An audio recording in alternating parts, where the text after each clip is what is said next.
The first thing I remember is the color white, the sterile, unforgiving white of a hospital ceiling. The second thing is a man's face, handsome and etched with a deep, weary concern.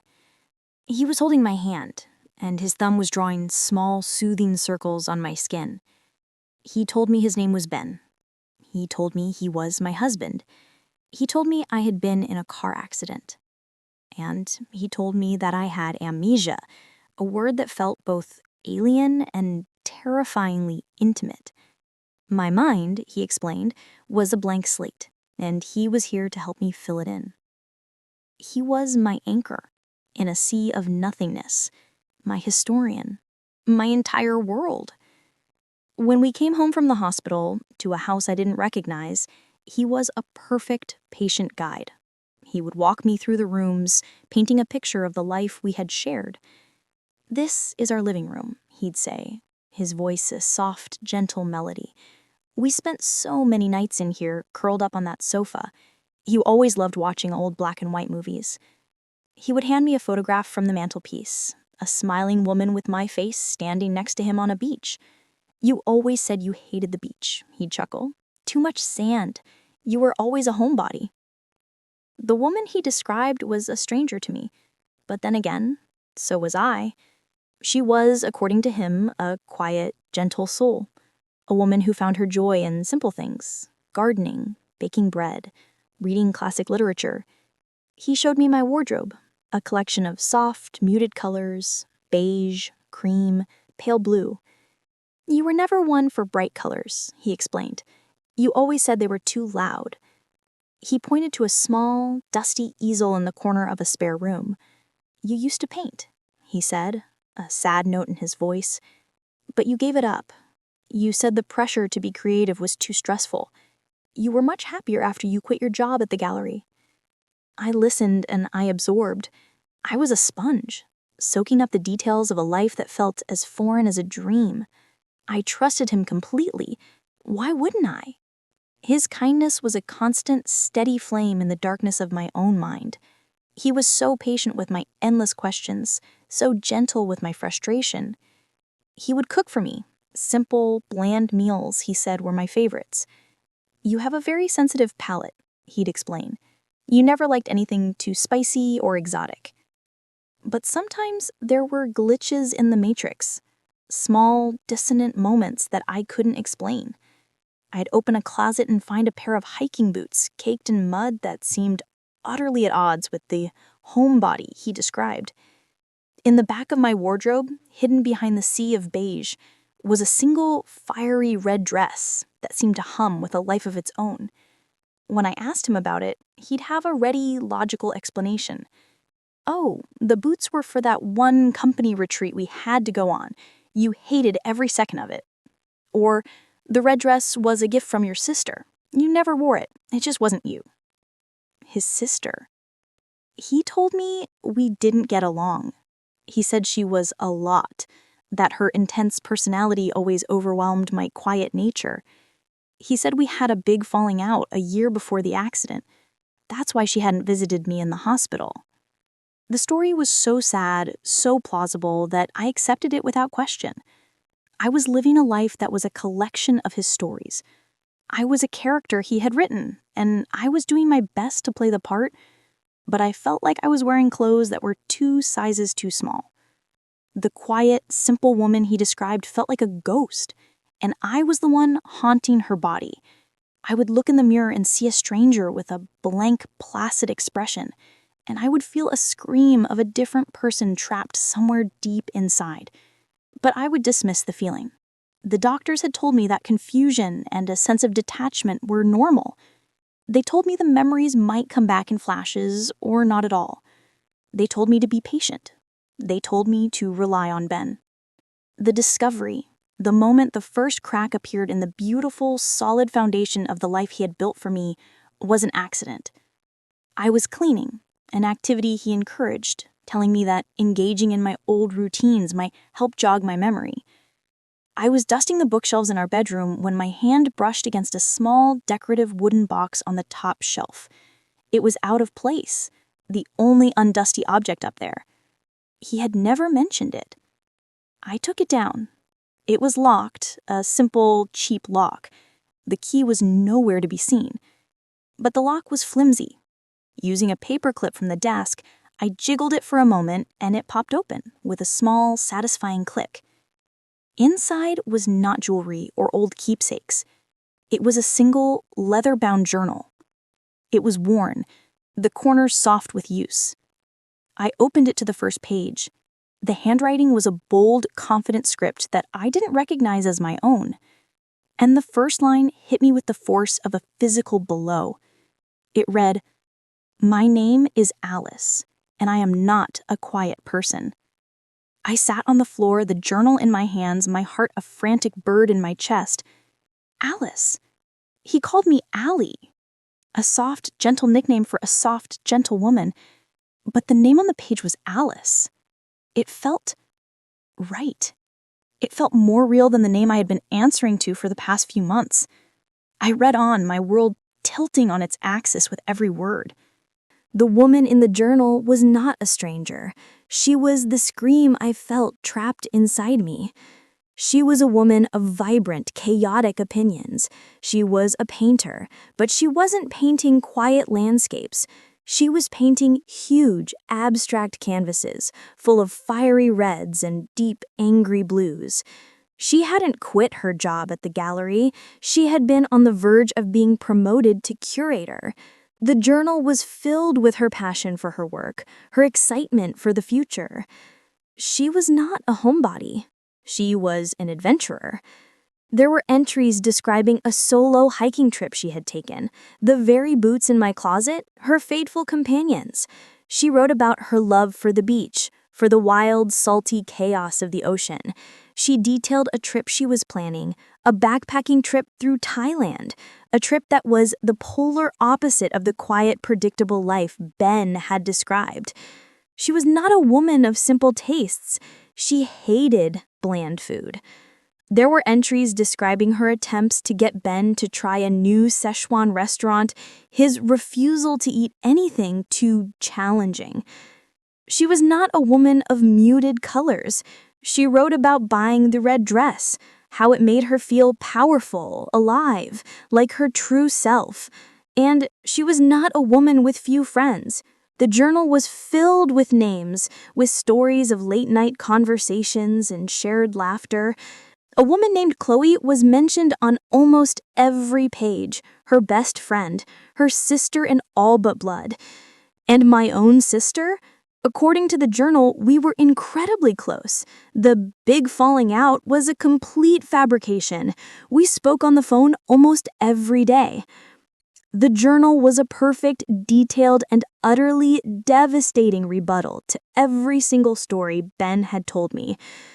I read for hours, devouring the words of the woman I was supposed to be. And with every page, I felt less like a blank slate and more like a stolen canvas, painted over with a bland, insipid portrait that hid the vibrant masterpiece underneath. But the final, most chilling revelation was in the last few entries. The tone of the journal began to change. The vibrant, confident woman was being slowly suffocated. She wrote about Ben's subtle control, his way of making her feel small, of dismissing her passions as hobbies. She wrote about feeling trapped, about his jealousy of her friends, of her career. And then the last entry, dated the day before the accident. I have to leave him. This isn't love. It's a cage. I've made up my mind. I'm going to tell him tonight. I closed the journal, my hands shaking, my mind a screaming chaos. The accident, it hadn't just taken my memories, it had been his opportunity, a perfect, tragic, once-in-a-lifetime opportunity to stop the woman in the journal from leaving, to erase her, and to create a new, more compliant version in her place. A version who was quiet, a version who was a homebody, a version who was completely and utterly dependent on him. My husband wasn't my savior, he was my captor. And my amnesia wasn't just a medical condition, it was his weapon. I was living in a prison he had built for me, and the bars were made of his lies. The man who came home that evening was a stranger. He walked in, kissed my cheek, and asked me what I had done with my day. I looked at him, at his handsome, concerned face, and I saw a monster. I had to force myself to smile, to play the part of the blank, docile woman he had created. "Not much," I said, my voice a stranger to my own ears. "Just some cleaning."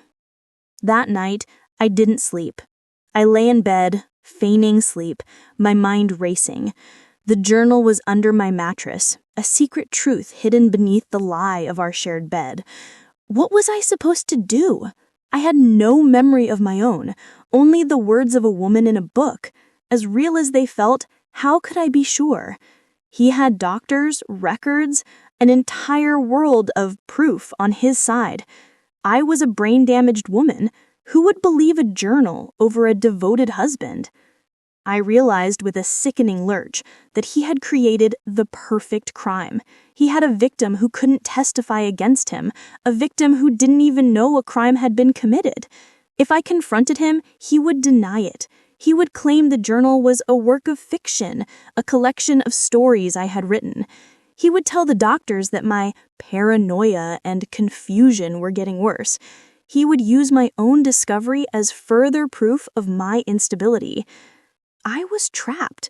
I had to find a way out, but every door was locked with his version of the truth. I needed more than the journal. I needed something he couldn't deny. I needed to find a crack in the wall of the prison he had built for me, a way to connect with the world he had told me I'd lost. My first step was to test his lies, to see how deep the fabrication went. The next morning, I casually mentioned the name that had appeared on every page of my journal. "I had the strangest dream last night. There was a woman in it named Chloe. Do I know anyone by that name?" I watched his face. He didn't even flinch. The lie was so practiced, so smooth. "Oh, Chloe," he said with a sad, reminiscent smile. "You two were best friends in college. But you had a huge fight a few years ago. You haven't spoken since. It was really hard on you."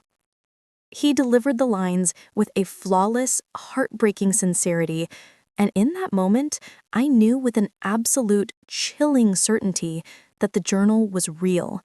His lie was too specific, too perfectly aligned with the opposite of what I had read.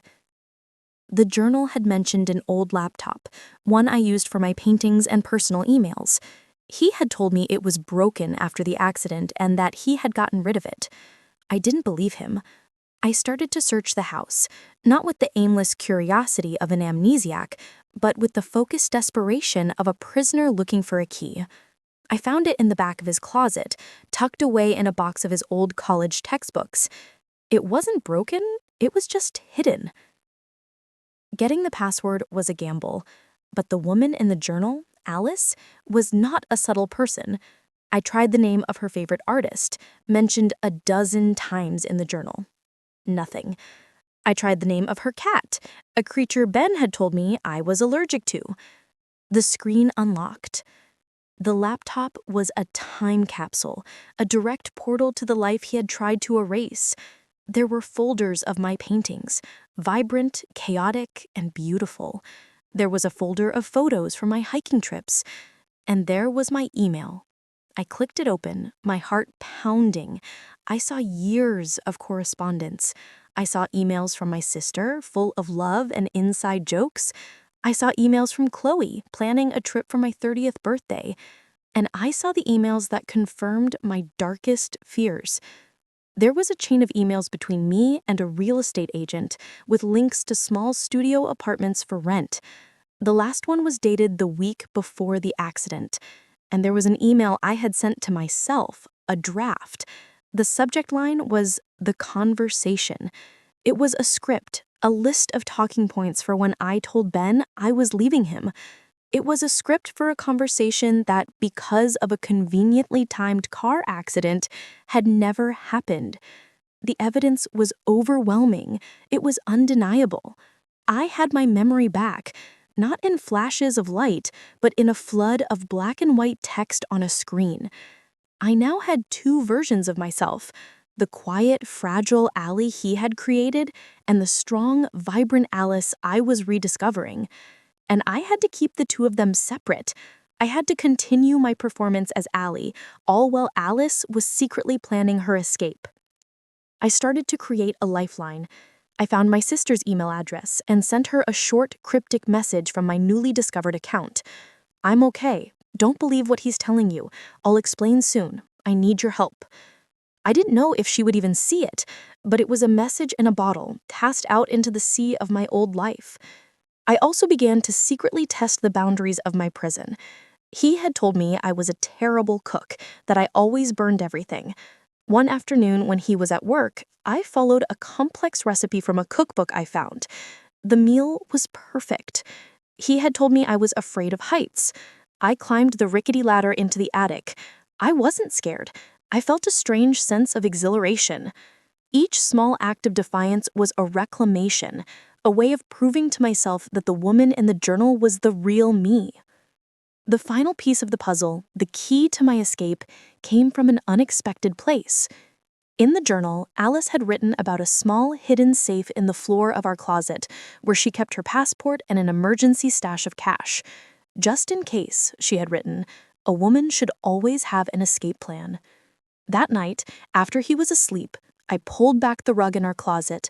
Under a loose floorboard, I found the small metal safe. The combination, according to the journal, was the date of her favorite painting.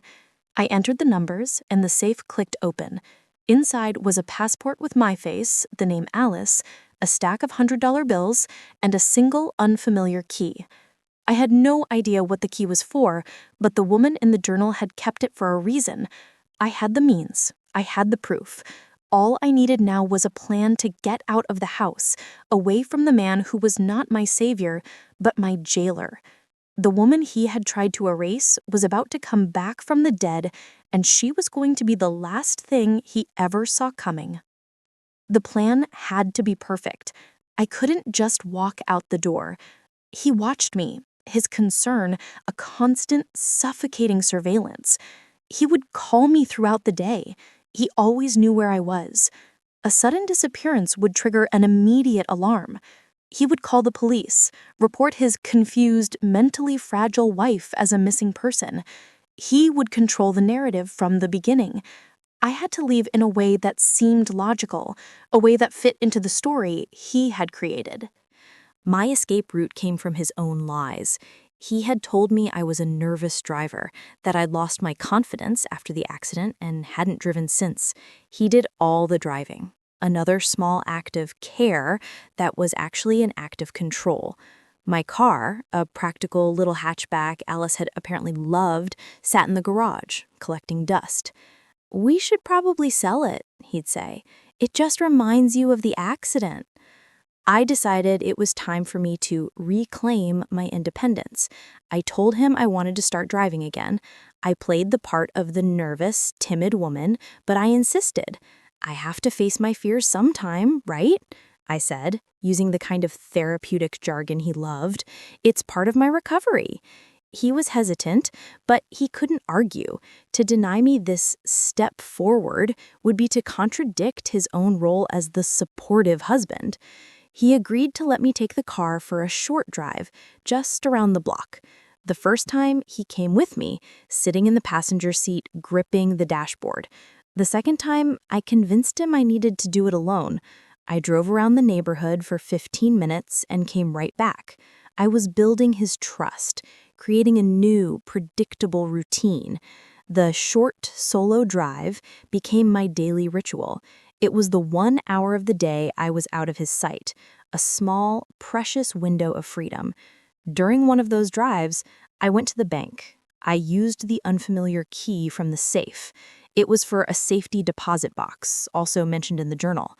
Inside were more documents: the original title to my car, in my name only, my birth certificate, and a second set of bank account statements for an account in my name that he clearly knew nothing about.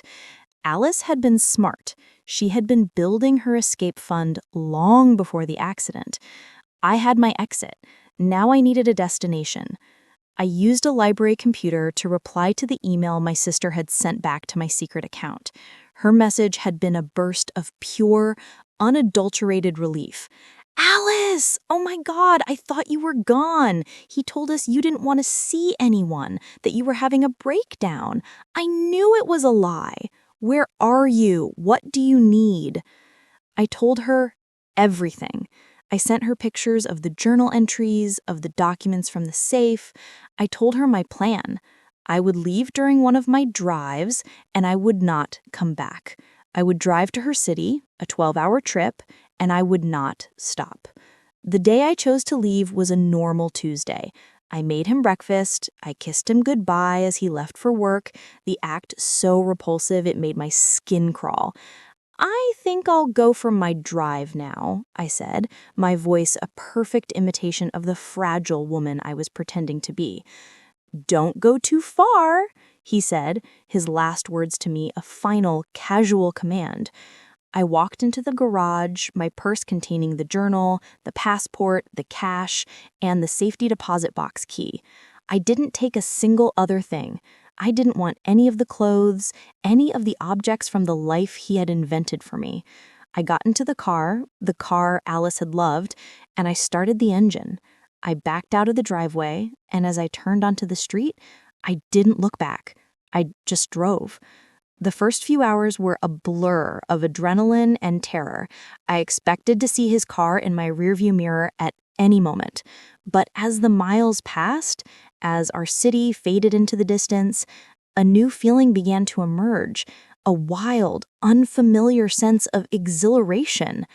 I was Alice. I was the woman in the journal. I was a hiker, a painter, an adventurer, and I was on the greatest adventure of my life. I arrived at my sister's house late that night, exhausted, terrified, and more myself than I had been in months. Seeing her was like seeing a piece of my own soul that had been missing. We held each other and cried, a messy, cathartic flood of relief and rage. The aftermath was a war. Just as I had predicted, Ben reported me missing. He told the police my brain-damaged wife had wandered off in a state of confusion. He painted a picture of a loving husband, frantic with worry. But we were ready for him. My lawyer, armed with my journal, the emails, and the financial records, contacted the police and told them the real story. The legal battle was ugly. He tried to have me declared mentally incompetent, using my amnesia as proof. He claimed the journal was a work of fiction, that I was delusional. But the evidence was too strong. The emails, the financial records, the very existence of the safety deposit box, it all painted a picture of a man who was not a caregiver, but a sophisticated, manipulative liar. My sister and my friend Chloe both testified, their stories corroborating every detail in the journal. In the end, the judge saw through his performance. The divorce was granted, a restraining order was put in place, and his reputation as the perfect, devoted husband was shattered forever. It's been a year. My memories have not come back. The accident left a permanent hole in the timeline of my life. But I have something better than memory. I have my journal. I have the words of the woman I was, a roadmap back to myself. I am learning to be Alice again.